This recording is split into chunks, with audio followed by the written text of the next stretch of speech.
Hello दोस्तों, स्वागत है आपका मेरे चैनल में।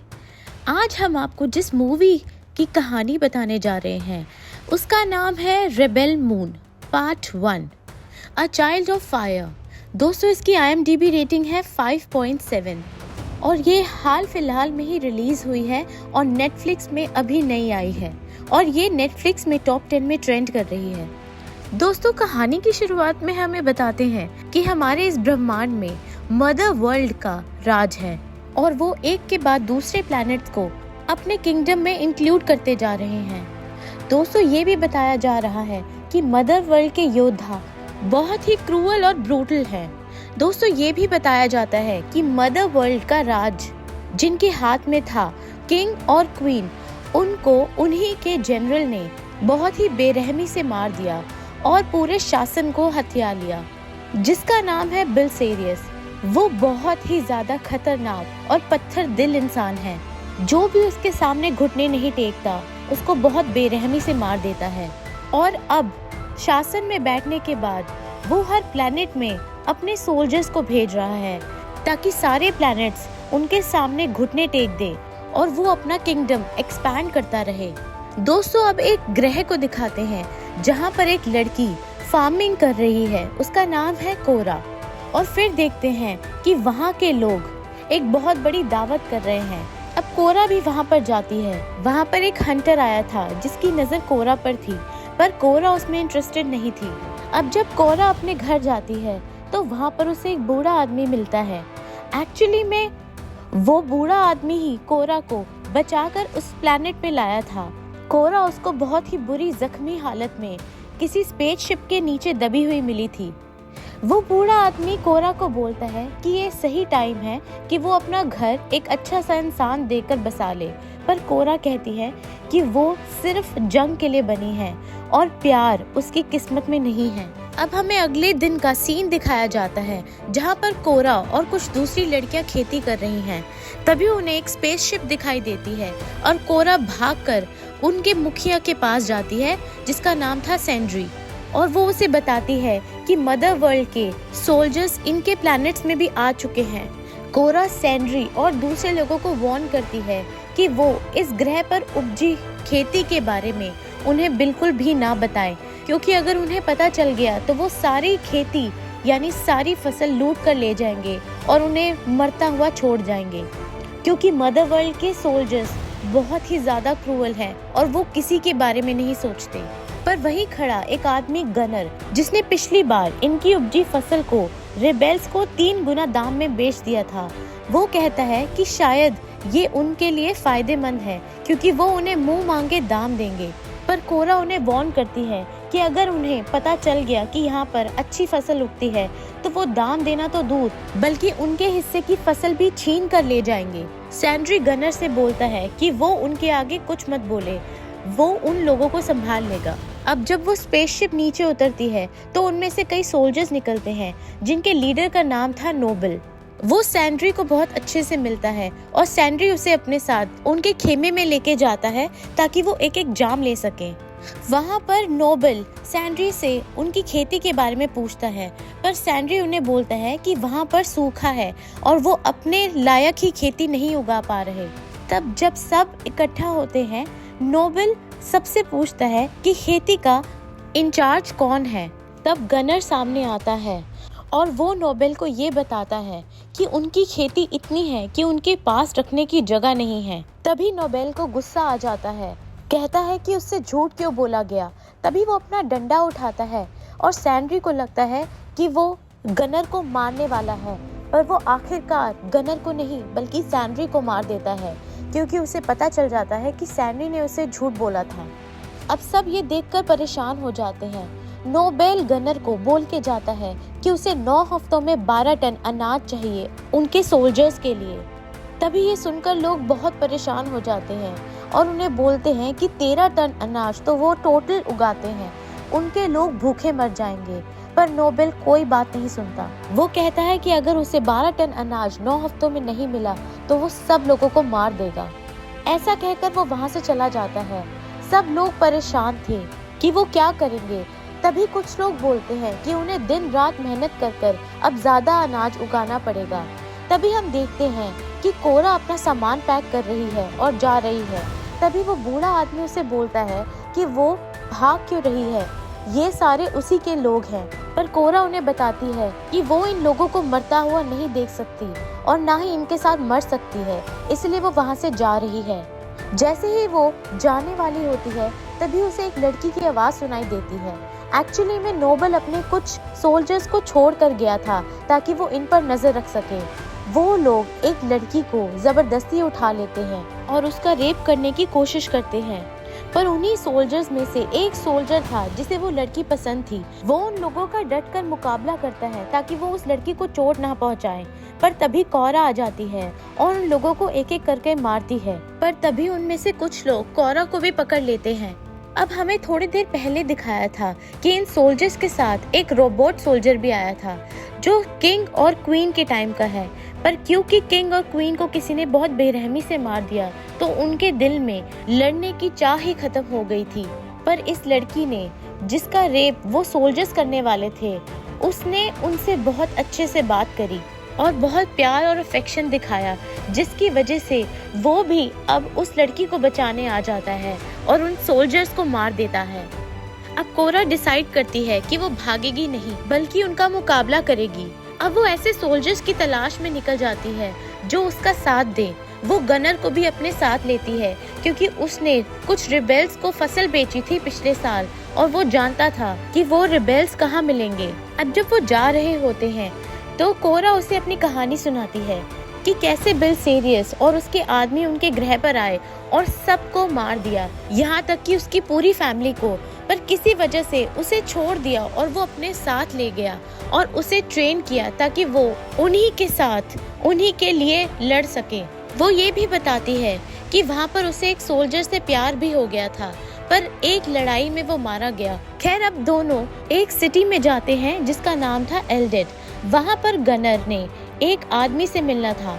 उन दोनों के सामने मदर वर्ल्ड के सैनिक उस आदमी को पकड़कर ले जाते हैं। वहाँ पर तभी वो एक ड्रिंक लेने जाते हैं जहाँ पर एक बड़ा सा आदमी आकर, एक्चुअली जायंट, एक बड़ा सा जायंट आकर गनर को उसके साथ चलने को बोलता है पर कोरा उसे मना कर देती है। तभी उन दोनों के बीच में बहुत बड़ी फाइट होती है और वहाँ पर एक आदमी आता है, काय, जो कोरा की मदद करता है। अब कोरा को एक आदमी पता था जिसका नाम था जनरल टाइटस, पर वो दूसरे ग्रह पर था और उसको दूसरे ग्रह पर जाने के लिए एक स्पेसशिप की जरूरत थी। तो काय उनकी मदद करता है क्योंकि उसके पास एक स्पेसशिप थी।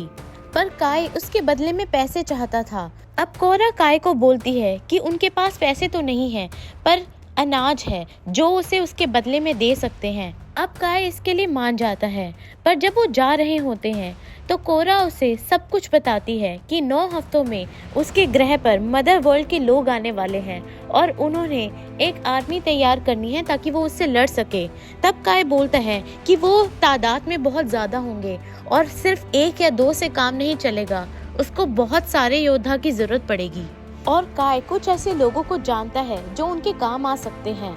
तब वो उन्हें एक प्लेनेट पर लेकर जाता है। वहाँ पर एक आदमी था जिसका नाम तारक था। वो एक बहुत ही अच्छा फाइटर था पर वो उनकी हेल्प इसलिए नहीं कर सकता था क्योंकि उसके ऊपर एक आदमी का कर्जा था और उसे काम कर कर वो कर्जा चुकाना था। अब कोरा उसे छोड़ने की बात करती है पर वो आदमी कहता है कि वो उसे छोड़ नहीं सकता, बट हाँ, वो एक जुआ जरूर खेल सकता है। उसके पास एक ऐसा पंछी था जिसे काबू करना ऑलमोस्ट नामुमकिन था।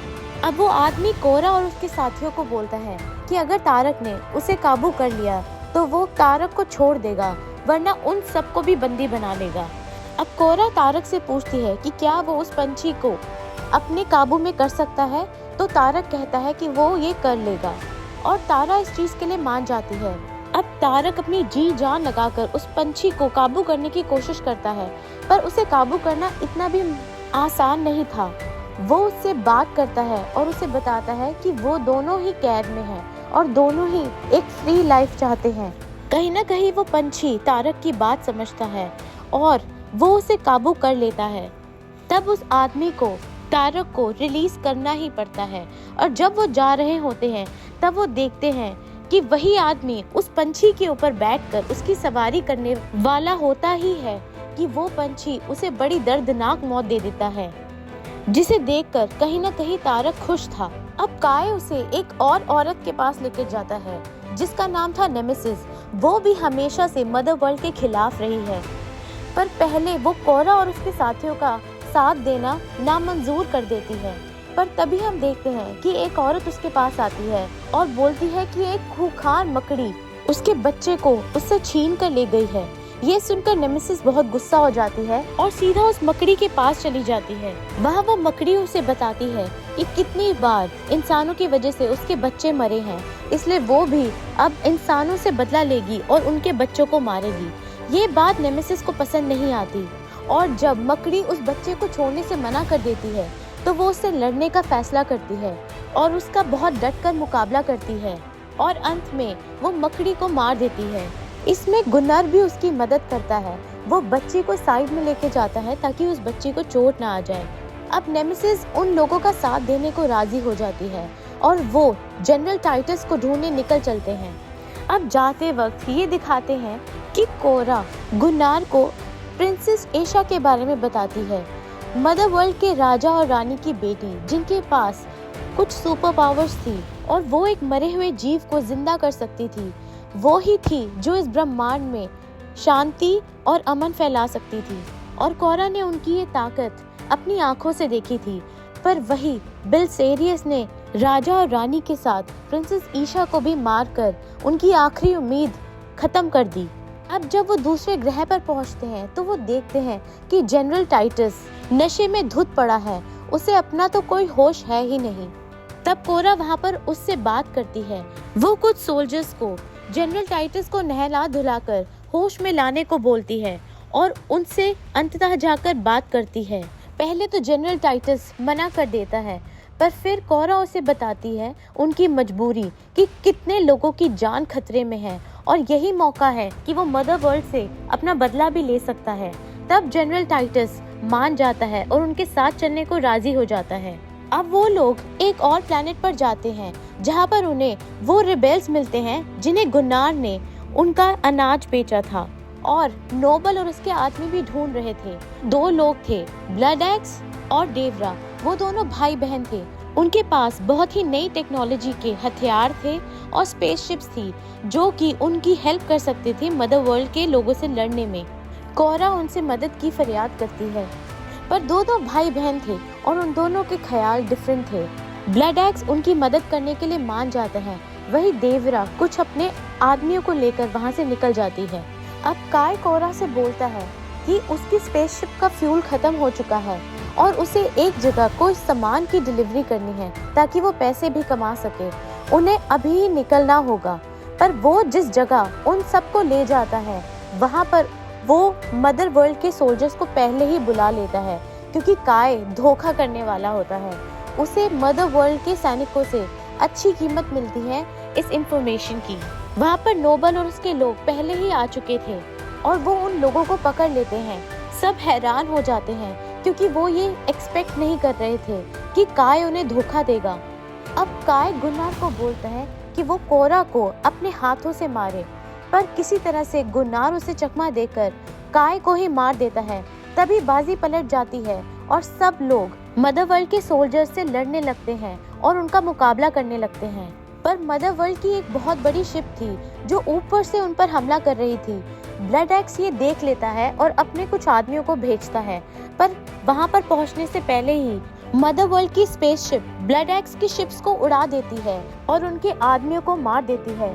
ये देखकर ब्लड एक्स का खून खौलता है क्योंकि वो अपने आदमियों को अपने बच्चों जैसे समझता था और वो स्पेसशिप पर जाकर उस आदमी को मार देता है जो वो स्पेसशिप चला रहा था और जिसने उनके आदमियों को मारा। पर इसमें उसे भी चोटें आती हैं। वो मरने ही वाला होता है कि तभी वो स्पेसशिप का ऑटो डिस्ट्रक्शन बटन दबा देता है और वो स्पेसशिप अपने आप ही ब्लास्ट होने लग जाती है। ये देखकर मदर वर्ल्ड के सोल्जर्स की हिम्मत टूट जाती है और कोरा और उनके सोल्जर्स उन पर हावी होने लगते हैं। तभी कोरा नोबल का डटकर मुकाबला करती है और उनके बीच में एक घमासान युद्ध होता है जिसके अंत में कोरा नोबल को मार देती है। ये देख मदर वर्ल्ड के बाकी सैनिक वापस चले जाते हैं और कोरा और उसके सोल्जर्स वापस अपने ग्रह पर आ जाते हैं और दिखाते हैं कि वो आगे आने वाले युद्ध के लिए तैयार हैं। तभी एंड में हमें दिखाया जाता है नोबल की बॉडी, जो कि मदर वर्ल्ड के साइंटिस्ट दोबारा अपने ग्रह पर ले आए हैं और उसको दोबारा जिंदा करने की कोशिश कर रहे हैं, और वो इस कोशिश में कामयाब हो जाते हैं।